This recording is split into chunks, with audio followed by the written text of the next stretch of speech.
Hey guys welcome back to another video guys. आज हम compare करने वाले हैं सैमसंग गैलेक्सी A17 को टेक्नो कैमन 40 के साथ। अब ये जो दोनों स्मार्टफोन हैं वो आपको अंडर 55,000 मिल जाते हैं। टेक्नो कैमन 40 जो है वो आपको अराउंड 57 का मिल जाता है। तो प्राइस के अंदर कौन सा स्मार्टफोन आपके लिए अच्छी चॉइस बन सकता है, सारी चीज़ें डिटेल के अंदर इन दोनों को कंपेयर करके बताएंगे। तो मेक श्योर वीडियो को लाइक करके चैनल को सब्सक्राइब कर दीजिएगा। तो अब मैं स्मार्टफोन के नाम लेने की बजाय सिंपली टेक्नो और सैमसंग का लफ्ज़ यूज़ करूँगा, यानी कि सैमसंग से सैमसंग A17 और टेक्नो से टेक्नो कैमन 40। तो आप एडजस्ट कर लीजिएगा।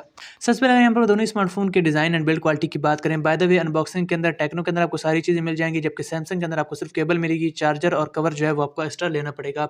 और यहाँ पर अगर हम दोनों स्मार्टफोन के डिज़ाइन की बात करें तो यहाँ पर सबसे पहले हम टेक्नो के डिज़ाइन को देखते हैं। टेक्नो का डिज़ाइन यहाँ पर काफ़ी स्टाइलिश और काफ़ी प्यारा है, क्योंकि इस स्मार्टफोन के डिज़ाइन के अंदर यहाँ पर आपको बैक साइड के ऊपर ट्रिपल कैमरा सेटअप मिल जाता है, फ्रंट के ऊपर कर्व डिस्प्ले मिल जाता है। ओवरऑल काफ़ी स्लिम और काफ़ी प्यारा डिज़ाइन लेकर आता है यहाँ पर टेक्नो। और यहाँ पर जो डिज़ाइन वाली साइड से मुझे टेक्नो जो है वो काफ़ी स्टाइलिश और मॉडर्न लगता है। नीचे वाली साइड पर यहाँ पर आपको यूएसबी टाइप सी पोर्ट मिल जाती है, सिम ट्रे मिल जाती है। सिम ट्रे के अंदर आपको डुअल नैनो सिम का ऑप्शन मिल जाता है, डुअल स्टीरियो स्पीकर मिल जाते हैं, हेडफोन जैक यहाँ पर टेक्नो के अंदर नहीं दिया गया, और under display optical fingerprint sensor भी मिल जाता है। यहाँ पर अगर हम वेट की बात करें तो अराउंड 205 ग्राम का वेट मिल जाता है, 7.5 mm की थिकनेस मिल जाती है।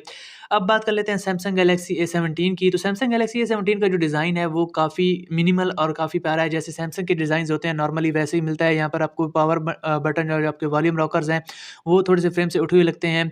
और यहाँ पर दोनों स्मार्टफोन जो है वो प्लास्टिक फ्रेम के साथ आते हैं। बैक साइड के ऊपर ग्लास मिल जाता है, और सैमसंग के अंदर बैक साइड के ऊपर आपको ट्रिपल कैमरा सेटअप मिल जाता है। नीचे वाली साइड पर USB type C port, dual stereo speaker और सिम ट्रे मिल जाती है, जो कि हाइब्रिड सिम स्लॉट है, जिसके अंदर आप 2 सिम और मेमोरी कार्ड जो है वो यूज़ कर सकते हैं। यहाँ पर आपको डेडिकेटेड स्लॉट मिल जाता है। और यहाँ पर अगर हम बात करें फ्रंट डिस्प्ले की, तो यहाँ पर जो टेक्नो का फ्रंट डिस्प्ले है वो कर्व डिस्प्ले है। यहाँ पर टेक्नो कैमन 40 के अंदर आपको 6.78 इंचेस का एक एमोलेड पैनल मिलता है, जो कि 120 हर्ट्ज की रिफ्रेश रेट के साथ आता है। 1080p की रेजोल्यूशन है, और यहाँ पर आपको कर्व डिस्प्ले मिलता है। तो यहाँ पर जो बेजल्स वगैरह हैं वो आपको काफ़ी कम मिलते हैं, काफ़ी ज़्यादा कर्व हुआ है। और यहाँ पर जो ऊपर और नीचे का चिन्ह है वो भी यहाँ पर आपको काफ़ी कम मिल जाता है। कर्व डिस्प्ले के अपने फ़ायदे हैं, यहाँ पर जो है आपको काफ़ी अच्छी व्यूइंग एक्सपीरियंस मिलते हैं। जो यहाँ पर अगर आप इसके ऊपर कंटेंट वगैरह देखते हैं तो 1440p के ऊपर यूट्यूब वगैरह के ऊपर वीडियोज़ देख सकते हैं। वाइड वन L1 नेटफ्लिक्स के ऊपर मिल जाता है। तो यहाँ पर एचडी के ऊपर जो है आप वीडियोज़ वगैरह देख सकते हैं। यहाँ पर जो आपको एक्सपीरियंस है वो कर्व डिस्प्ले का काफ़ी अच्छा मिलता है, और काफ़ी अच्छा डिस्प्ले यहाँ पर टेक्नो ने यूज़ किया है।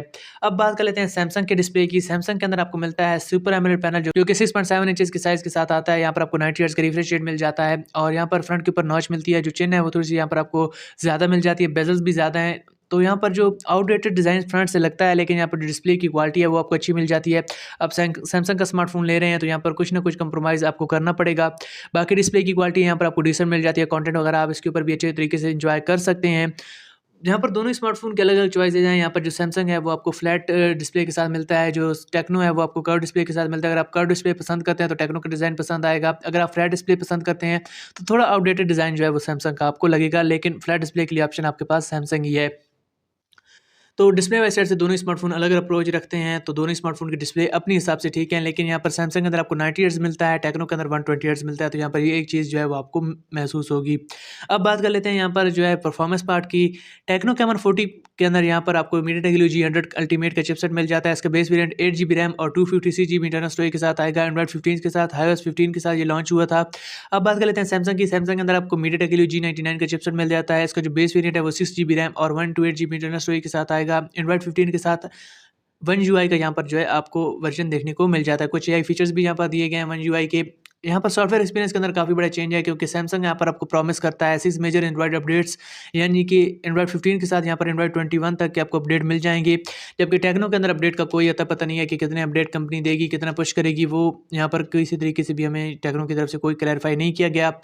बात करें परफॉर्मेंस के अंदर यहाँ पर रियल लाइफ परफॉर्मेंस की, तो यहाँ पर आपको इतना बड़ा जो है डिफरेंस देखने को नहीं मिलेगा। मीडियाटेक G100 और G99 जो है वो आपको ऑलमोस्ट सेम परफॉर्मेंस प्रोवाइड कर देंगे। कुछ गेमिंग के अंदर, कुछ एफपीएस वगैरह के अंदर आपको ऑप्शन मिलेगा। पबजी वगैरह दोनों स्मार्टफोन 60 एफपीएस के ऊपर खिलवा देते हैं, लेकिन बस नाम का ही 60 होता है। 55 50 के अंदर जो है यहाँ पर आपके फ्रेम्स चलते रहते हैं। 60 एफपीएस की कॉन्स्टेंट गेम आप नहीं कर सकते। बाकी जो डेली एप्लीकेशन हैं व्हाट्सएप, फेसबुक वगैरह, वो आपको अच्छी तरीके से इसके ऊपर यूज़ कर सकते हैं। तो यहाँ पर परफॉर्मेंस पार्ट दोनों स्मार्टफोन का सेम है। टेक्नो के अंदर आपको एक एज मिलेगा कि यहाँ पर इसका जो जो बेस वेरिएंट है वो 256 GB इंटरनल स्टोरेज के साथ आता है, तो यहाँ पर आपको स्टोरेज ज़्यादा मिलेगी। जो सैमसंग है उसके अंदर आपको सॉफ्टवेयर वाली साइड से काफ़ी बड़ा एज मिलने वाला है लॉन्ग टर्म के अंदर। तो यहाँ पर दोनों स्मार्टफोन इस तरीके से एक दूसरे को कॉम्पिटिट करते हैं। अगर आपने लॉन्ग टर्म के लिए कोई स्मार्टफोन लेना है तो यहाँ पर आप सैमसंग की तरफ जा सकते हैं, और अगर आपके लिए स्टोरेज मैटर करती है तो यहाँ पर जो बेस वेरिएंट है टेक्नो का वो आपको थोड़ा सा कम प्राइस के अंदर मिल जाता है। लेकिन मेरे हिसाब से यहाँ पर जो परफॉर्मेंस का विनर है वो सैमसंग ही है, क्योंकि उसके अंदर आपको काफ़ी सारी चीज़ें जो है अच्छी मिल जाती हैं।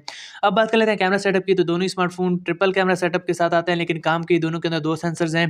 टेक्नो कैमरा 40 के बैक साइड के ऊपर आपको 50 मेगापिक्सल का मेन सेंसर मिलेगा, 8 मेगापिक्सल का अल्ट्रा वाइड होगा और 32 मेगापिक्सल की सेल्फी होगी।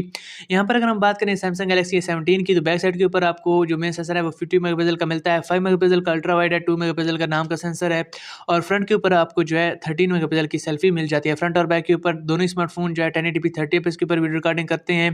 टेक्नो जो है वो आपको 1440p की वीडियो रिकॉर्डिंग का ऑप्शन भी दे देता है। कैमरा के अंदर यहाँ पर जो विनर है मेरे हिसाब से सैमसंग के कैमराज जो हैं वो आपको अच्छे मिल जाते हैं, और यहाँ पर जो डिटेल वगैरह है, जो ओवरऑल प्रोसेसिंग है सैमसंग की वो टेक्नो से काफ़ी ज़्यादा अच्छी है, और ओवरऑल यहाँ पर जो टेक्नो के कैमराज से यहाँ पर आपको काफ़ी अच्छा रिजल्ट जो है वो मिलने वाला है सैमसंग के अंदर। और कैमरा के लिए अगर आपने कोई स्मार्टफोन लेना है तो आप सैमसंग का स्मार्टफोन ले लें, वो आपको अच्छा एक्सपीरियंस प्रोवाइड करेगा। तो कैमरा का नंबर यहाँ पर जैसा भी हो, लेकिन जो ओवरऑल एक्सपीरियंस है वो आपको सैमसंग का अच्छा मिलने वाला है टेक्नो की निस्बत। यहाँ पर टेक्नो जीतता है वो है बैटरी डिपार्टमेंट, क्योंकि टेक्नो के अंदर आपको मिलती है 5200 mAh की बैटरी, साथ में 45 वाट की फास्ट चार्जिंग।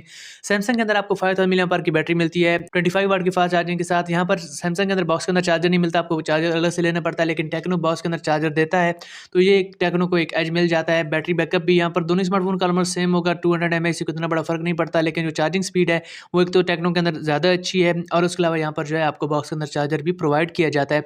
तो ओवरऑल अगर यहाँ पर बैटरी डिपार्टमेंट की विनर की बात करें तो वो यहाँ पर टेक्नो विन कर जाता है। अब यहाँ पर कुछ अदर फीचर्स की बात कर लेते हैं, तो दोनों स्मार्टफोन के अंदर आपको NFC का ऑप्शन मिल जाता है, और इसके अलावा यहाँ पर दोनों smartphone under display fingerprint sensor के साथ आते हैं। और ओवरऑल अगर हम बात करें दोनों स्मार्टफोन की डिज़ाइन एंड बिल्ड क्वालिटी की, तो यहाँ पर दोनों स्मार्टफोन अलग डिज़ाइन के साथ आते हैं, और बिल्ड क्वालिटी दोनों स्मार्टफोन की अच्छी है, लेकिन यहाँ पर डिज़ाइन जो है दोनों स्मार्टफोन के सब्जेक्टिव है। कुछ लोगों को टेक्नो का स्मार्ट डिज़ाइन पसंद आएगा, कुछ लोगों को सैमसंग का डिज़ाइन पसंद आएगा। तो यहाँ पर्सन टू पर्सन डिपेंड करता है कि कुछ लोगों को कर्व डिस्प्ले पसंद आते हैं, तो कुछ लोगों को फ्लैट डिस्प्ले पसंद आता है। तो इस हिसाब से यहाँ पर दोनों स्मार्टफोन के डिज़ाइन हैं। मिनिमल डिज़ाइन यहाँ पर आपको सैमसंग का मिल जाता है। तो यहाँ पर आपको कौन सा स्मार्टफोन लेना चाहिए अपनी नीड के अकॉर्डिंग। अगर आपका नीड यहाँ पर डिस्प्ले है, आपको अच्छा डिस्प्ले चाहिए, कर्व डिस्प्ले चाहिए, इसके अलावा परफॉर्मेंस आपको डिसेंट मिल जाए, और यहाँ पर स्टोरेज ऑप्शन है वो आपको अच्छा मिल जाए, और कैमरा वगैरह भी डिसेंट मिल जाए, अच्छी बैटरी के बैकअप और अच्छी चार्जिंग के साथ मिल जाए, तो आप टेक्नो की तरफ जा सकते हैं। लेकिन अगर आपको मिनिमल डिज़ाइन चाहिए, आपको एक रिलायबल स्मार्टफोन चाहिए जो कि लॉन्ग टर्म के अंदर आप यूज़ कर सकें और आपको अपडेट्स वगैरह भी मिलते रहें, और एक अच्छी ब्रांड नेम भी यहाँ पर सैमसंग का है, तो वो भी एक अलग चीज़ है। तो यहाँ पर आप सैमसंग की तरफ जा सकते हैं। सैमसंग गैलेक्सी A17 जो है वो आपको 55,000 का मिल जाता है। टेक्नो कैमन 40 जो है आपको 57,000 का मिलता है। तो यहाँ पर प्राइस के अंदर भी बहुत बड़ा डिफरेंस है, 3-4 हज़ार रुपये का। तो यहाँ पर दोनों स्मार्टफोन अपनी प्राइस को जस्टिफाई करते हैं। तो जस्टिफाई करना यहाँ पर एक अच्छा लफ्ज़ नहीं होगा, क्योंकि पाकिस्तानी मार्केट के हिसाब से जस्टिफाई करते हैं। वैसे ये दोनों स्मार्टफोन जो स्पेसिफिकेशन 2025 के अंदर लेकर आते हैं वो 50,000 रुपये के अंदर तो अच्छी नहीं है, लेकिन आप क्या ही कर सकते हैं, हमारे पास ऑप्शन ही नहीं है, अच्छा ऑप्शन है भी नहीं, तो गुज़ारा ही करना पड़ेगा। बाकी ये कंपैरिज़न था दोनों स्मार्टफ़ोन का, और मेरे हिसाब से यहाँ पर दोनों स्मार्टफ़ोन कुछ ना कुछ चीज़ों के अंदर विनर हैं, और दोनों स्मार्टफ़ोन अलग-अलग यूज़र को टारगेट करते हैं। तो दोनों स्मार्टफ़ोन अपने यूज़र्स के हिसाब से यहाँ पर अच्छा यहाँ पर जो है आपको कंपैरिज़न देते हैं। तो मेरे हिसाब से ये सारी चीज़ें थी, मैंने आपको बता दी हैं। अगर आप कमेंट सेक्शन में बताइएगा कि आपके हिसाब से कौन सा स्मार्टफ़ोन जो है वो विनर है, टेक्नो विनर है या पर सैमसंग विनर है, तो यहाँ पर आप कमेंट सेक्शन में बता सकते हैं। और वीडियो कैसी लगी और इस तरीके की वीडियोज़ हमें और बनानी चाहिए या नहीं, ये सारी चीज़ें भी कमेंट्स में बता दीजिएगा। वीडियो को लाइक कर दीजिएगा, चैनल को सब्सक्राइब कर दीजिएगा। मैं मिलूँगा आपसे नेक्स्ट वीडियो में, तब तक के लिए अल्लाह हाफ़िज़। Thanks for watching.